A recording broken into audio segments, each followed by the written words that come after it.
Le agradezco mucho al doctor Javier Tello, analista y asesor en políticas de salud, que me tome la llamada. Feliz año, Javier, ¿cómo estás? ¿Qué tal, Pascal? Feliz año, ¿cómo has estado? Bien, afortunadamente, con gusto de escucharte y de verte. Javier, bueno, hablemos, si te parece, de vacunación.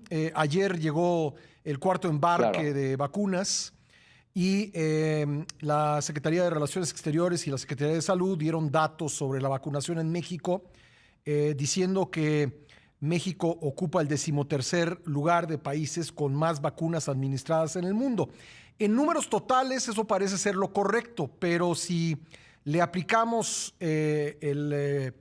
si lo dividimos entre el número de habitantes, pues la proporción es muy baja, apenas 0,03%, y México pasaría de ese 13º lugar al penúltimo lugar, al 33, si no me falla la memoria, Javier, si no me corriges, apenas arribita de Francia, como el país que menos vacunas ha aplicado de acuerdo con su población, entre los 30 y tantos países que han comenzado ya a aplicarla. ¿Cómo ves este tema, Javier?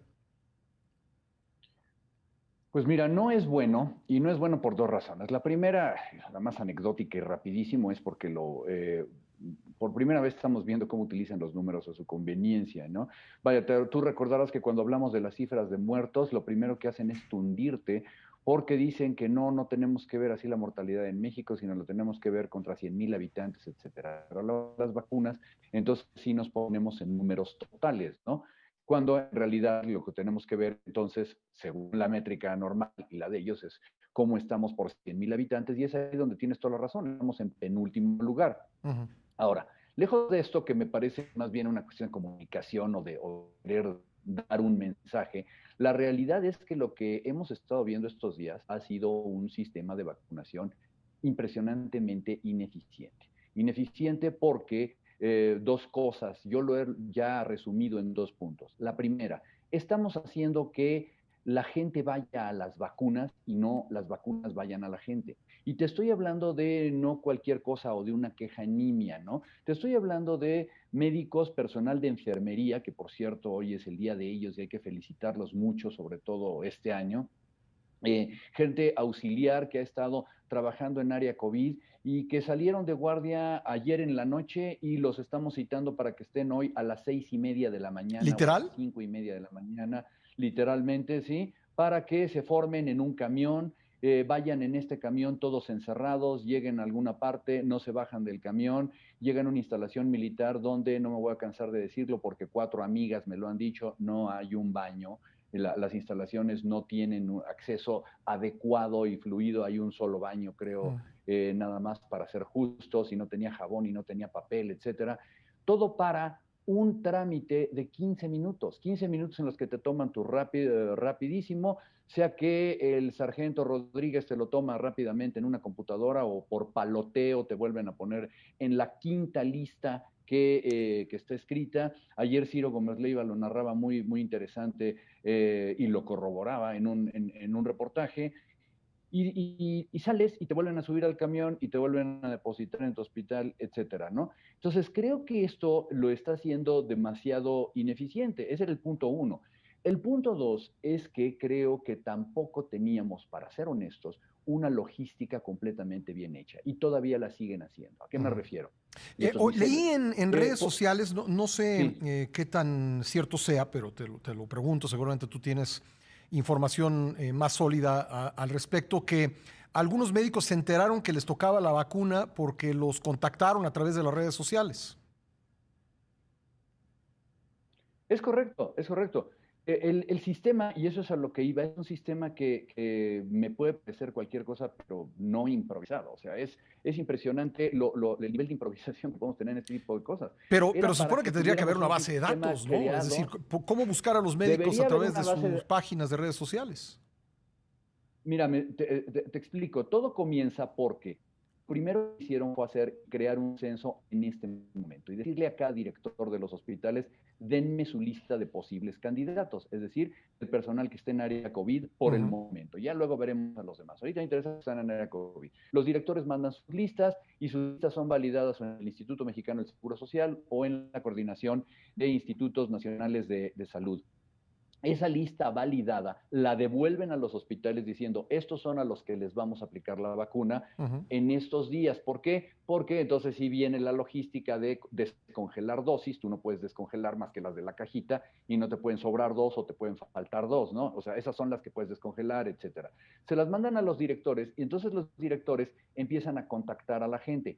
Para esto les habían pedido de antemano que tuvieran un correo electrónico, que a lo mejor es muy fácil para el doctor Martínez tener 5 cuentas de correo electrónico, pero no a lo mejor para Jovita, la del aseo, que no tiene un correo electrónico, por ejemplo, ¿no? O que no tienen un teléfono disponible o alguna de estas cosas. Entonces, contáctalos y los tienes diciéndoles, ayúdenos a informar rápidamente porque la lista llegó hoy a las 5 de la tarde y el Ujú. camión sale mañana a las 6 de la mañana. Entonces, contéctenlos por donde sea, a ver que la jefa de enfermeras les hable a un grupo o que sus compañeros del otro turno les llamen, y es ahí donde hasta en Facebook hay que estarlos buscando y localizando. ¿Y qué pasa? Que hay gente que los primeros días estuvieron llegando ¿cómo se llama? Al hospital, la lista que tenían estaba incorrecta, entonces los habían llamado, pero no les tocaba ese día, o alguien sí le tocaba, pero se quedaron sin poder ir, y es en donde Ujú. había entonces viales abiertos que se podían utilizar en gente que no había estado en la lista. Entonces, bueno, todo esto, esta poca eficientación, lo primero que se me ocurre es, ¿cómo es posible que tú puedas meterte a un sitio web, registrarte para hacer la verificación de tu coche o sacar tu pasaporte, sacar exactamente el día y la hora donde quieres hacer No, cita bueno, para y sacar o más renovar tu cercano? INE tienes ¿Sí? que meterte a la página del instituto, haces una cita y te dan una hora exacta en la que tienes que presentarte en algún lugar. Lo sé porque lo acabo de hacer. Pero Javier, si me permites, tengo que hacer una pausa obligada. ¿Podemos regresar Claro, contigo en un momento para continuar la conversación? claro. Regresamos enseguida con el doctor Javier Tello. Ya volvemos. Agradezco mucho al doctor Javier Tello que me haya esperado en la línea. Javier, déjame preguntarte por el tema de la disponibilidad, porque creo que también es un criterio que habría que introducir en el análisis. México está recibiendo el número de vacunas que pues tienen disponibles laboratorios internacionales como Pfizer. ¿No incide eso también en la rapidez de la vacunación? Personalmente no lo creo, te voy a decir por qué. Para cuando llegaron el día de ayer las siguientes 53,000 dosis, todavía nos quedaban 10,000, Pascal. ¿Sí? Es decir, ¿por qué no nos terminamos las primeras 53,000 en los primeros 4 días, ponle, 3 días, y nos quedamos esperando a que llegaran las otras? Bueno, a lo mejor es el efecto psicológico lo que quieren hacer de que no tengamos faltantes, pero el día de ayer había sobrantes, ¿no? No sé si se estaban acolchonando, protegiendo todo, pero entonces vamos a voltearlo. Supuestamente el lunes llegan 460 y tantas mil dosis. ¿De verdad vamos a tener esa capacidad de fuego?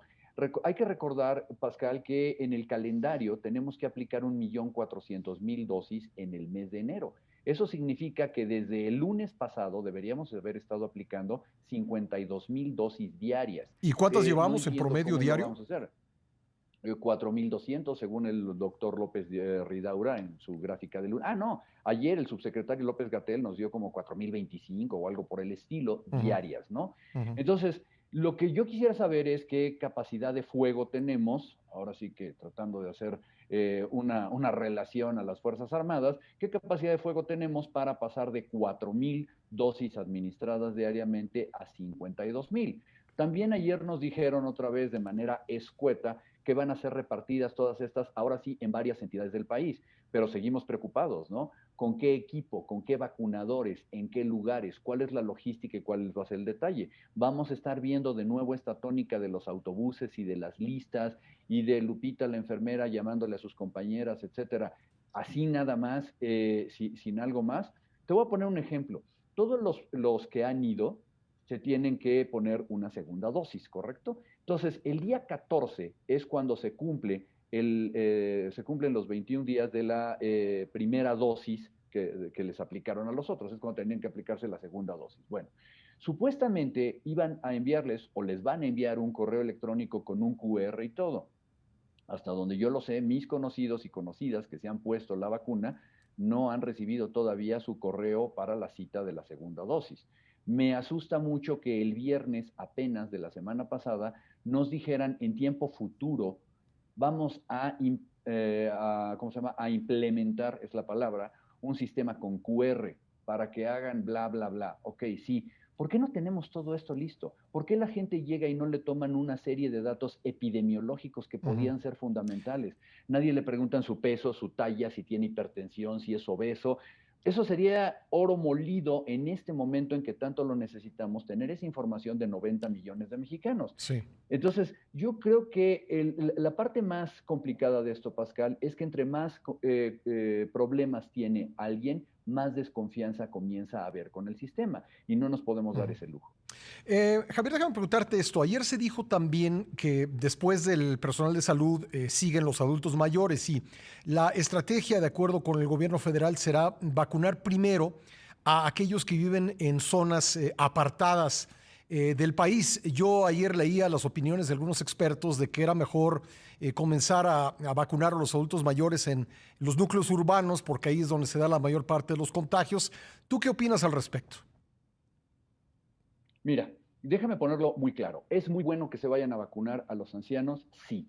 Es bueno que de alguna manera estén diciendo, porque no lo hemos visto por escrito, que van a tener una serie de, ¿cómo se llama?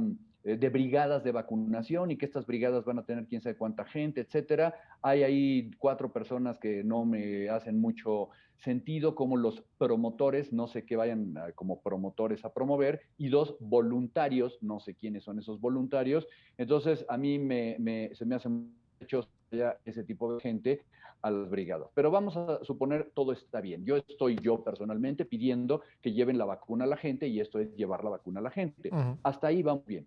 Lo que no tiene ningún sentido es precisamente por qué se orden.